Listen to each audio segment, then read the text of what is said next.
Assalamualaikum warahmatullahi wabarakatuh. Perkenalkan, kami dari kelompok 7. Pada hari ini kami akan membahas sedikit tentang materi kami yang berjudul Model Pembelajaran Cooperative Learning. Nah, apa itu pengertian dari cooperative learning?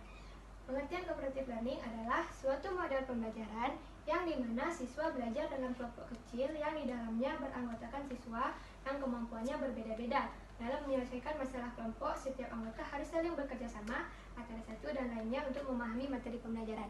Nah, dapat kita simpulkan bahwa cooperative learning ini adalah pembelajaran yang berbasis sosial dan berbasis kelompok.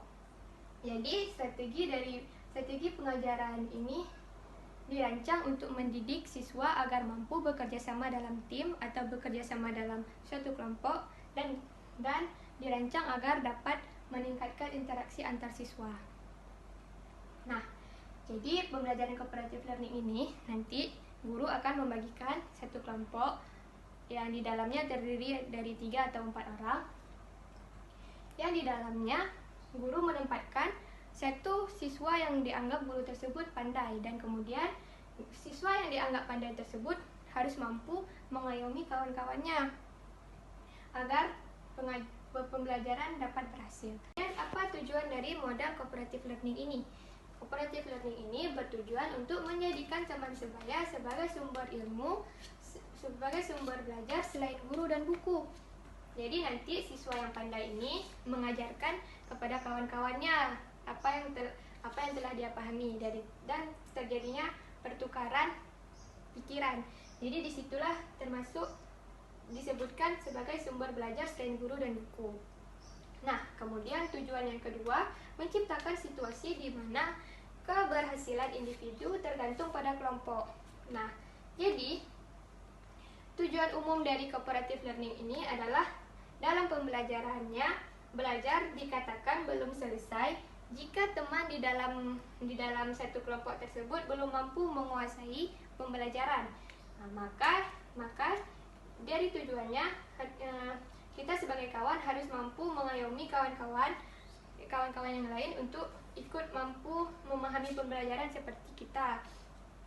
Baru dikatakan jika anggota kelompok tersebut sudah memahami pembelajaran dari materi tersebut, maka baru cooperative learning ini baru dianggap berhasil. Kemudian memberikan peluang agar dapat menghargai perbedaan pemahaman antar kawan. Nah, di dalam menyelesaikan masalah kelompok nanti pasti terjadinya pertukaran perbedaan pemahaman. Jadi dari sinilah, dari cooperative learning inilah kita bisa menghargai perbedaan dan pemahaman antar kawan kita tersebut. Assalamualaikum warahmatullahi wabarakatuh. Saya Cuk Rizka Malia dari kelompok 7. Kelompok 7 akan membahas materi tentang cooperative learning. Baiklah, di sini saya akan membahas tentang ciri-ciri cooperative learning. Nah, pada tahun 2008, Sanjaya dan 2015, Khairiyah menyatakan bahwa karakteristik model cooperative learning yaitu sebagai berikut. Yang pertama yaitu pembelajaran secara tim ataupun berkelompok. Kemudian didasarkan pada manajemen kooperatif. Maksudnya di sini ialah fungsi perencanaan menunjukkan pembelajaran kooperatif memerlukan perencanaan yang lebih matang agar proses pembelajaran berjalan secara efektif. Dan kemudian fungsi organisasi yaitu menunjukkan bahwa cooperative learning adalah pekerjaan bersama antar kelompok, sedangkan fungsi kontrol menunjukkan perlu ditentukannya kriteria keberhasilan baik melalui tes maupun non-tes. Nah, kemudian yaitu kemauan bekerja sama. Maksudnya di sini misalkan yang pintar membantu yang kurang pintar dalam proses pembelajaran. Itu saling ketergantungan positif. Maksudnya di sini yaitu ketika peserta didik sedang diskusi, maka akan terjadi ketergantungan yang positif, di mana mereka bisa bertukar ilmu seputar dengan materi yang sedang dipelajari. Selanjutnya yaitu interaksi tatap muka. Nah, ini pasti ya karena nanti di situ akan ada yang namanya diskusi. Misalkan diskusi tentang pembahasan materi ataupun soal yang telah disediakan oleh guru. Nah, ciri-ciri yang terakhir yaitu keterampilan menjalin hubungan. Jadi, karena diskusi berkelompok ya otomatis hubungan itu nanti akan terjalin dengan bagus, gitu harapannya. Tidak saja secara akademis tetapi juga secara sosial juga tetap bagus. Nah, itu saja untuk penjelasan dari saya tentang ciri-ciri cooperative learning. Lebih kurang saya mohon maaf. Saya akhiri. Assalamualaikum warahmatullahi wabarakatuh. Assalamualaikum warahmatullahi wabarakatuh. Nama saya Putri Tarmadani dengan NIM 2002091172. Nah, di sini saya akan menjelaskan tentang jenis-jenis pembelajaran kooperatif. Jadi terdapat jenis-jenis model pembelajaran kooperatif yang dapat diterapkan dalam pembelajaran tertentu.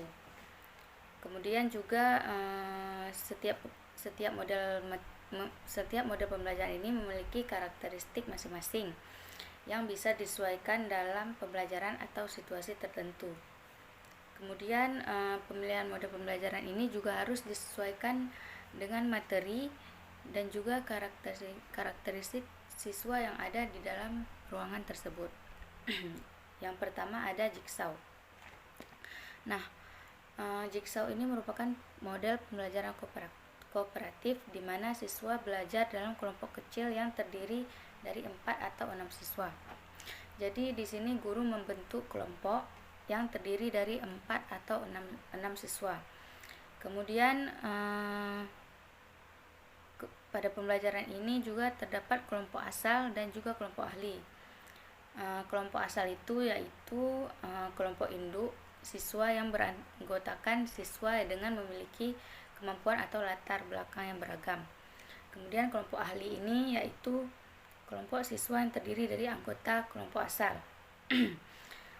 yang berbeda dan ditugaskan untuk mempelajari dan mendalami topik tertentu serta menyampaikan tugas-tugas yang berhubungan dengan topiknya untuk kemudian dijelaskan kepada kelompok asal. Itu merupakan pengertian dari jigsaw. Kemudian yang kedua ada model pembelajaran STAD yaitu atau Student Team Achievement Division yang merupakan salah satu jenis pembelajaran kooperatif yaitu dengan cara menekankan adanya aktivitas serta interaksi antar siswa. Jadi di sini guru menekankan adanya aktivitas serta interaksi antar siswa agar saling memotivasi atau membantu teman yang lainnya dalam menguasai materi pelajaran yang berguna untuk mencapai prestasi secara maksimal. Jadi di sini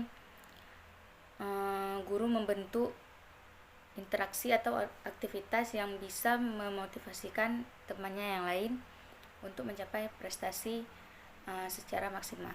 Jadi yang ketiga itu ada TGT atau Team Game Tournament yang merupakan pembelajaran yang dilakukan dengan menempatkan siswa ke dalam kelompok belajar dengan adanya game. Jadi di sini guru menyiapkan kelompok, kemudian juga game agar siswa tidak bosan atau jenuh dalam pembelajaran. Misalnya seperti menyiapkan game yang berupa menyiapkan kartu yang berisi soal dan kunci jawaban. Jadi nanti siswa tersebut bertukar kartu untuk memilih jawaban soal dan jawaban yang benar. Terus yang keempat ada GI atau Group Investigation yang merupakan model pembelajaran yang kompleks. Jadi maksud kompleks di sini adalah pembelajaran yang memadukan antar prinsip belajar kooperatif dan juga pembelajaran berbasis konstruktivisme serta proses pembelajaran demokrasi. Jadi model pembelajaran ini mengharapkan agar siswa mampu terlibat aktif dari tahap awal sampai akhir pembelajaran.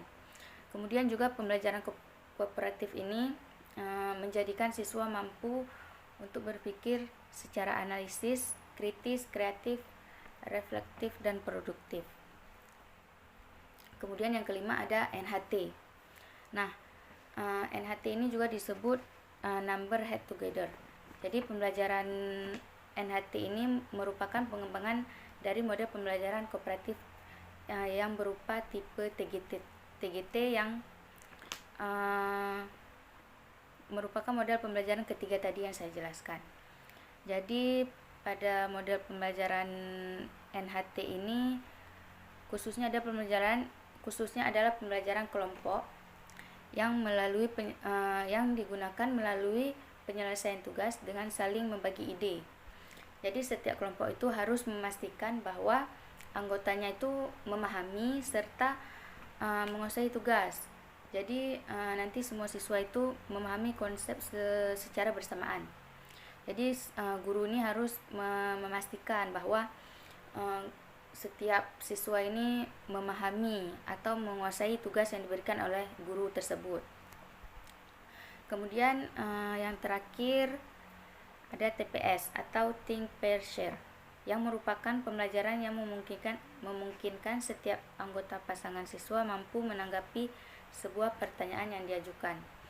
Jadi siswa secara berkelompok diminta untuk mendiskusikan apa yang diminta dan apa yang telah dipikirkan tadi. Jadi setelah diskusi selesai, guru mengumpulkan tanggapan atau jawaban atas pertanyaan yang diajukan dari seluruh kelas.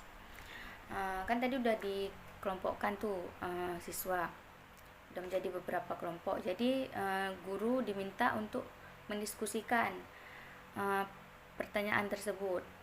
Kemudian juga setelah diskusi, guru mengumpulkan tanggapan atau jawaban yang telah dikumpulkan oleh setiap kelompok. Jadi itulah penjelasan saya tentang jenis-jenis pembelajaran kooperatif. Lebih dan kurang saya mohon maaf. Assalamualaikum warahmatullahi wabarakatuh. Assalamualaikum warahmatullahi wabarakatuh. Perkenalkan, nama saya Dida Andreani. Di sini saya akan menjelaskan tentang manfaat, kelebihan, dan kekurangan comparative learning. Nah, di sini kita akan jelaskan manfaatnya terlebih dahulu. Manfaatnya ialah dapat mengembangkan tingkah laku komparatif serta berhubungan lebih baik antar siswa. Maksudnya ini adalah komparatif ini dapat mengembangkan siswa untuk menjadi yang lebih baik. Selanjutnya kita akan jelaskan tentang materi. Dari materi belajar ini, siswa akan belajar lebih banyak daripada temannya dan mendapatkan ilmu atau materi yang lebih luas yang diajarkan. Nah, selanjutnya kita akan menjelaskan tentang kelebihan comparative learning. Kelebihannya adalah pembelajaran kooperatif ini dapat meningkatkan kemampuan.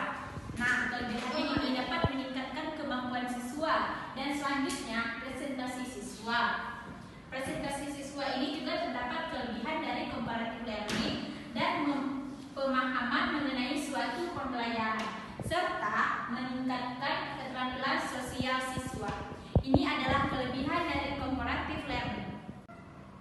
Selanjutnya kita akan menjelaskan tentang kelemahan comparative learning. Nah, kelemahan comparative learning ini ialah membutuhkan waktu yang sangat lama. Nah, waktu ini sangat lama diperlukan